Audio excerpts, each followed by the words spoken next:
Pagsasapubliko ng Statement of Assets and Liabilities and Net Worth ng mga senador at ang investigasyon sa di umano'y data breach ng GCash, ating tatalakayin kasama si Attorney Jose Bellarmino II, Deputy Commissioner ng National Privacy Commission.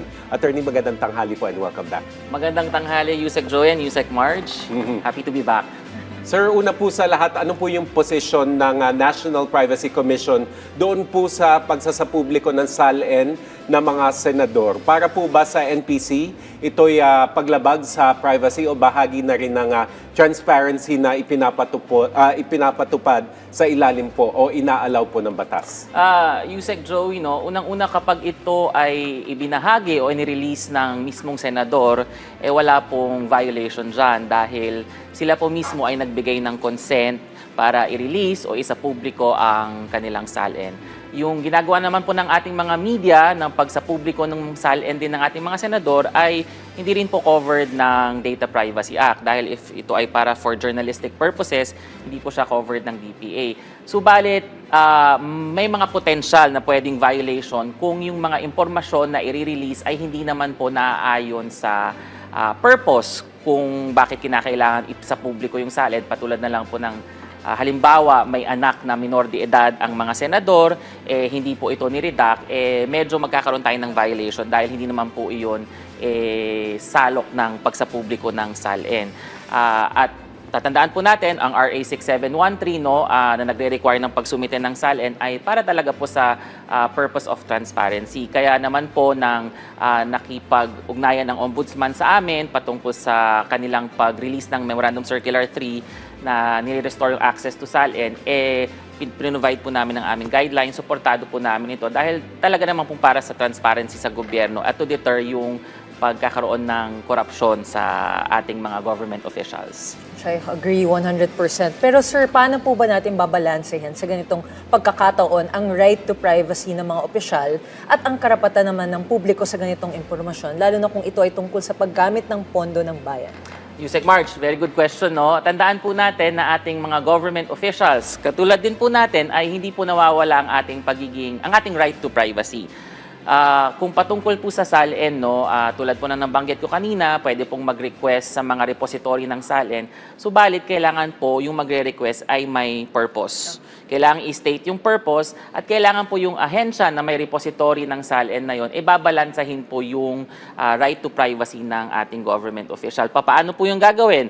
Nandyan po yung sinasabing i-redact yung mga impormasyon na hindi kailangan. Tulad na nabanggit ko kanina, yung home address, yung birthday ng mga anak, birthday nila, edad ng kanilang mga anak. Kasi po itong mga bagay na to hindi naman po kinakailangan para sa declared purpose.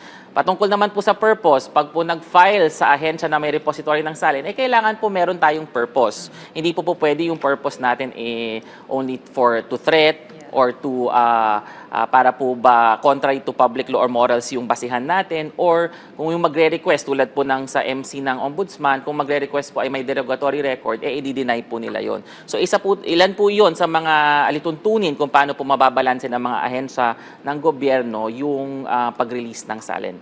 At of course, Yusek Joey, Yusek Marge, kinakailangan bawat ahensya na may repository ng SALN, meron po yung policy or guideline kung paano magre-request, kung ano yung mga basihan para i-deny o i-grant yung request, at kailangan rin po na humingi sila ng report or output report. Tulad po ng ginagawa ng Ombudsman na kapag kayo ay nag-request sa Ombudsman, may 5 araw po kayo para isumiti sa kanila kung saan nyo ginamit yung SALN. In this way po, natatrack po natin, nalalaman natin na talagang para sa lehitimong purpose lang yung paggamit ng datos na yon. Ayan, nabanggit nyo, attorney, yung redaction. So ito po ba yung tinatawag na sensitive personal information nung opisyal na hindi naman kailangan isa publiko kung hindi naman talaga kailangan. Pero paano kung, tama ba itong tanong ko? Paano kung yung information na nakaredact, yung nire-request talaga nung humihiling ng kopya ng SALN?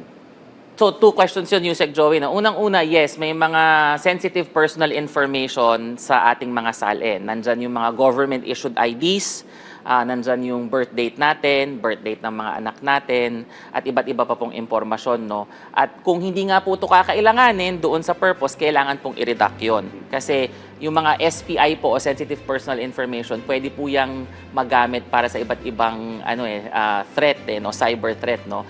Kung ang kinakailangan naman po talaga ay yung nakaredact, patulad na lang po sa halimbawa, no, kailangan i-compare kung yung ginagamit bang sigurong TIN ng isang public official ay similar doon sa declared TIN niya, no. Pwede naman pong ilabas yon para po for purpose of comparing and filing a case kung talagang may violation na nangyari. Subalit, yung ilalabas po na iyon, yung pagbibigyan, dapat po hindi na niya isa publiko. Kasi hindi naman po kinakailangan yun, no, na malaman pa ng lahat ng tao. Pwede niyang i-claim na lang or sabihin na after ng assessment ng ahensya na yun na napatunayan na yung nasa SALN na TIN at yung talagang inisyo ng BIR ay magkaiba.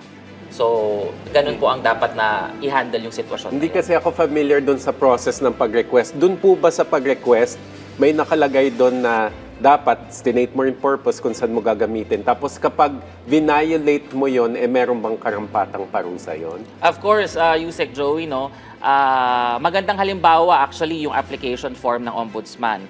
Kasi nandoon yung mga datos na kailangan mong i-declare kung ano yung kailangan mong datos.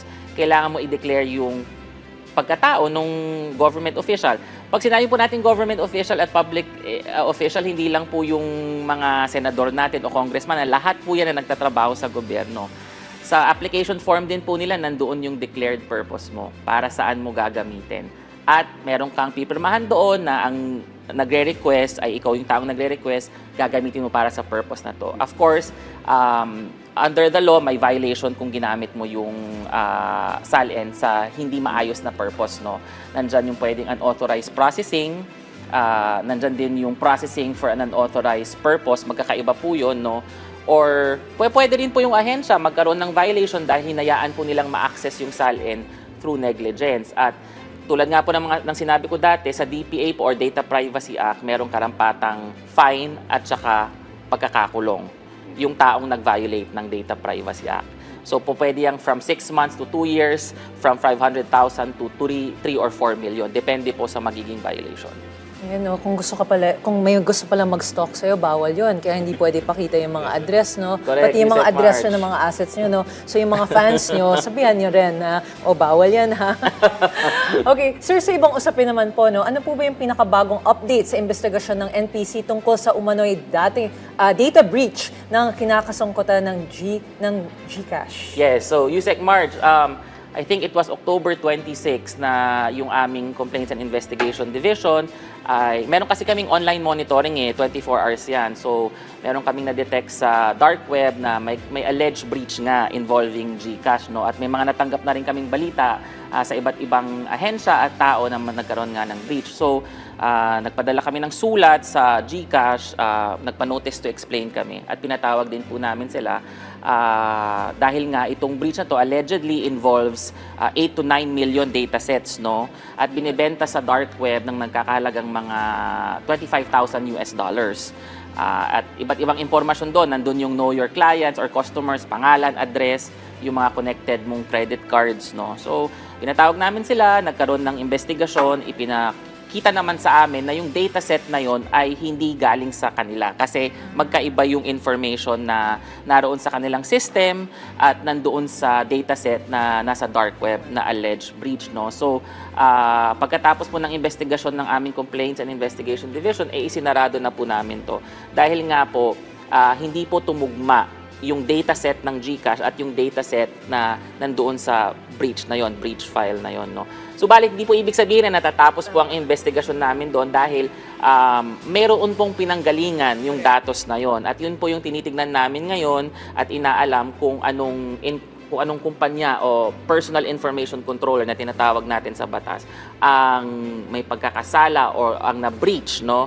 At kailangan tignan yon at kung sakaling mapatunayan, may mga gagawin ang NPC para ma-remediate yung mga nangyaring breach. Kasi may data na lumabas. Yes. It's just that yung nakita nyo na from the dark web, magkaiba lang. Yes, Yusek Pero Marge. walang similarities. na data o May information. similarities pero very minimal. Ibig sabihin, hindi niya na-reach yung threshold para sabihin na talagang galing sa GCash yung dataset na yon, no? alright. Okay, mensahe na lang po sa ating mga kababayan na nakatutok sa atin ngayon. Nako, Yusek March, lagi na Yusek Joy, no, thank you unang-una at lagi ko ang sinasabi na mag-ingat po tayo kung anong ibibigay nating datos, no. Iba na po yung panahon ngayon. Kaya mag-ingat tayo at of course bukas po ang National Privacy Commission sa aming opisina sa Quezon City o sa aming info@privacy.gov.ph. Okay, maraming salamat po sa pagpunta rito at sa inyong oras. Attorney Jose Bellarmino II, Deputy Commissioner ng National Privacy Commission. Thank you, sir. Thank you.